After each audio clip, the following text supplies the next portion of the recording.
En préambule, on va peut-être directement aller à la conclusion. Et c'est François-Xavier Bellamy qui, après le débat entre Jordan Bardella et Gabriel Attal, a résumé ça simplement. Il déclare « J'ai hésité à venir. Qu'est-ce qui permet d'organiser un débat entre ces deux personnes? L'un est le Premier ministre, mais où est la candidate? Qu'est-ce qui vous permet de les avoir invités eux ?» Et puis c'est vrai, il y a déjà eu un débat entre Bardella et Hayet. Pourquoi en faire un autre? Je voudrais commencer par vous dire que j'ai hésité à venir ce soir. Et je crois que ce qui s'est passé est en réalité le signe d'une crise démocratique assez profonde, qui finalement se révèle dans la mise en scène à laquelle nous avons assisté, parce que c'est une mise en scène. Qu'est-ce qui permet d'organiser la confrontation entre ces deux personnes? L'un est le Premier ministre, même pas la candidate. Ils s'en sont expliqués en début. Où est la Ils ne sont pas candidate? convaincus. Ils s'en sont expliqués en Non, début. mais c'est même pas eux qui devraient s'en expliquer. Comment est-ce que vous les avez choisis? Comment est-ce que vous avez choisi d'organiser cette confrontation? Qu'est-ce qui vous permet de les avoir invités, eux? Est-ce que c'est les sondages? Les intentions de vote? C'est les intentions de vote qui permettent de faire ce choix? Mais alors, dans ce cas, vous voyez, je plaide pas pour moi. Je dois dire que si on regardait les sondages, il aurait fallu inviter au moins Raphaël Glucksmann. Oui, Valérie Hayet.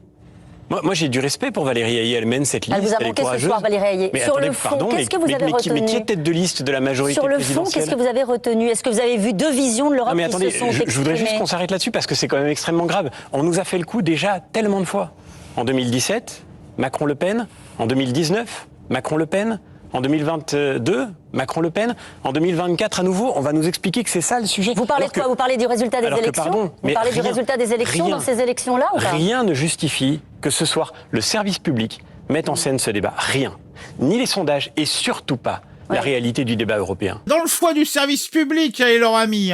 Et si j'ai repris l'intervention de Bellamy, c'est que le débat en lui-même entre Gabriel Attal et Jordan Bardella, le sujet c'était les élections européennes 2024, a été somme toute fort terne et ne restera pas dans les annales puisque peu mémorable. Pendant 1h30, deux hommes politiques ont débattu de sujets techniques pas du tout passionnants tels que le marché unique, les droits de douane, les véhicules électriques et des questions un petit peu plus péchues et controversées comme l'immigration et la défense. Mais on peut pas dire que ceux qui cherchent les punchlines, ils ont pas été super satisfaits. Il y a pas grand chose. Quand tu mates les réseaux sociaux, tu vas voir ce waouh, Bardella a montré son incompétence, Attal a été bien. Effectivement, il a pas été mauvais, Attal. Est-ce que Bardella a été mauvais? Non. Simplement, sur les questions européennes, ils essayent de vendre une sauce qu'ils n'apprécient pas. Et après, on va lui mettre dans la tête tout le temps. Oui, vous n'avez été posé que 21 amendements.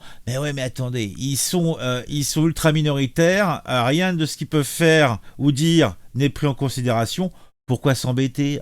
On le sait, en France, les élections européennes, ce sont surtout un moyen de montrer un satisfecit ou une opposition à la politique actuelle du gouvernement. Franchement, on aurait pu se passer de ce débat, ou alors il aurait fallu un troisième intervenant tel que Glucksmann, et peut-être on aurait eu un truc un petit peu plus péchu. Selon le journaliste politique Rachel Garat-Valcarcel, déjà, qui sait qu'il y a un nom comme ça? Mais c'est quoi ça? Gabriel Attal a eu légèrement l'avantage en termes de bonne séquence, en particulier sur la question de la double frontière et des changements de position du Rassemblement national sur l'Europe. Avant, le Rassemblement national était anti-européen. Et de son côté, Bardella, lui, a réussi à marquer des points sur la question de la Russie et a réussi à se défendre contre les attaques de son adversaire globalement. Mais il était plus que d'habitude sur la défensive. Attal lui laissait peu de terrain, c'était un débat technique. Globalement, au niveau des punchlines, je pense que Attal a été un petit peu plus péchu. Par contre, au niveau du programme et de l'interprétation que les gens en font, petit avantage pour Bardella. C'était pas le débat du siècle.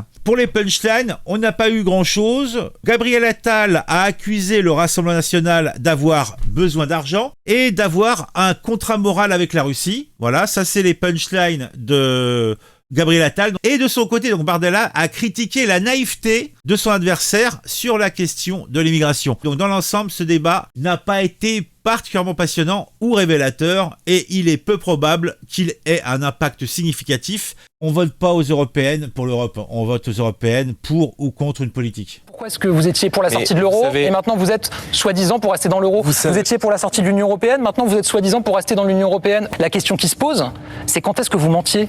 C'était à l'époque ou c'est aujourd'hui? Voilà, mais ça va fort, hein. Le coup dans le foie, le coup dans... Voilà, là, tu te dis, on te met des petits extraits, t'as l'impression que c'était un débat de ouf. Non, c'était pas un débat de ouf. Ce sont non pas seulement 2 visions, mais un projet et un bilan qui vont se faire face. L'un des échanges les plus vifs a porté sur les liens entre Moscou et le Rassemblement national. Et là encore, Mamaye avait essayé de taper là-dessus, mais il n'y a pas grand-chose à dire. Qu'est-ce que ça change? C'est un positionnement politique comme un autre. Donc à part, si il est interdit d'avoir un positionnement politique sur une question telle que les relations entre la France et la Russie. Je ne crois pas que vous soyez particulièrement vous-même russophile ou fan de Poutine. La réalité, c'est que si vous avez ce lien avec la Russie, c'est qu'à un moment donné, il y a eu une alliance d'intérêts mutuels. Ils vous ont financé et depuis, vous avez beau avoir remboursé votre dette, vous avez un... Mais vous avez remboursé vos dettes. Bah si, oui, il a remboursé leurs dettes. Qu'est-ce que tu nous racontes? C'est un prêt. Tu dois aller faire des gâteries buccales. Bon, peut-être que toi, Gabriel Attal, tu le fais. Mais à ton banquier? Non. Dès que ton crédit, tu l'as eu, voilà, c'est fini. Tu le rembourses et basta rolli. À la limite, si tu dois faire des ablutions buccales, tu les fais pour avoir ton crédit, pas quand tu l'as. Ou pas quand tu l'as eu. Un contrat moral avec eux. Ce qui fait que vous n'êtes pas libre de vos votes et de vos décisions au Parlement européen. Y a-t-il eu une naïveté à l'égard de Vladimir Poutine, à l'égard des intentions de Vladimir Poutine? La réponse est oui. Une naïveté de votre part, de votre parti, c'est ça que vous voulez dire? De la part de tout le monde. De ma part, mais aussi de la vôtre. Je crois que c'est clair. Qui n'a pas été crédule face à M. Poutine? Moi-même, qui suis un fervent russophile, j'ai été pris la main dans le sac. Les deux hommes ont aussi longuement débattu sur l'immigration. Ah, là, Bardella devait être plus à même d'être péchu. Vous proposez des mesures sans queue ni tête, qui ne sont partagées par personne en Europe, notamment ce concept de double frontière. D'où l'intérêt peut-être de quitter l'Europe. Par contre, double frontière, c'est quoi cette histoire? Qui me semble, je le dis, être une folie. Concept de double frontière, vous nous expliquez, on va remettre des contrôles pour tout le monde aux frontières. Monsieur Attal, vous avez pulvérisé un à un tous les records d'immigration. Record d'immigration légale, record du nombre de titres de séjour, record du nombre de demandeurs d'asile qui restent sur le sol français. Plus faible taux européen d'expulsion des OQTF, c'est-à-dire des gens qui sont sous le coup d'une obligation de quitter le territoire français. Donc, le 9 juin prochain, c'est aussi un vote pour ou contre l'immigration massive.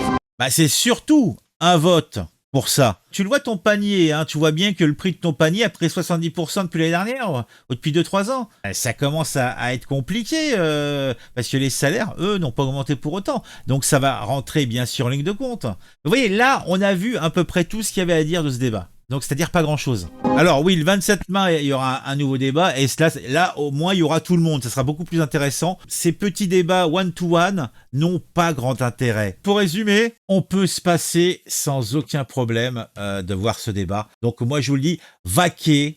Mettez-moi en commentaire ce que vous pensez de tout ça. Alors, est-ce que Attal a défoncé Bardella? Est-ce que Bardella a achevé Attal? J'en suis pas certain. Après son débat face à Gabriel Attal, les Français donnent un léger avantage à Jordan Bardella. Alors, comment ils en viennent à ce constat? Eh bien, en faisant un sondage en temps réel pour chaque question qui ont été abordées. Alors, on va regarder ça.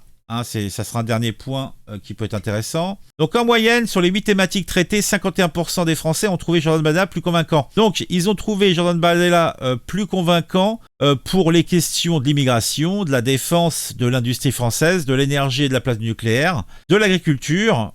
Et après, on est à égalité sur la défense et le conflit ukrainien et de pertinence du côté de Gabriel Attal sur le fonctionnement de l'Union européenne, sur l'économie et l'environnement. Ou alors l'environnement, c'est plus massif. Hein. Donc, tout est dit. On se retrouve très vite pour une nouvelle vidéo sur un sujet qui m'a intéressé et qui, je l'espère, vous intéressera aussi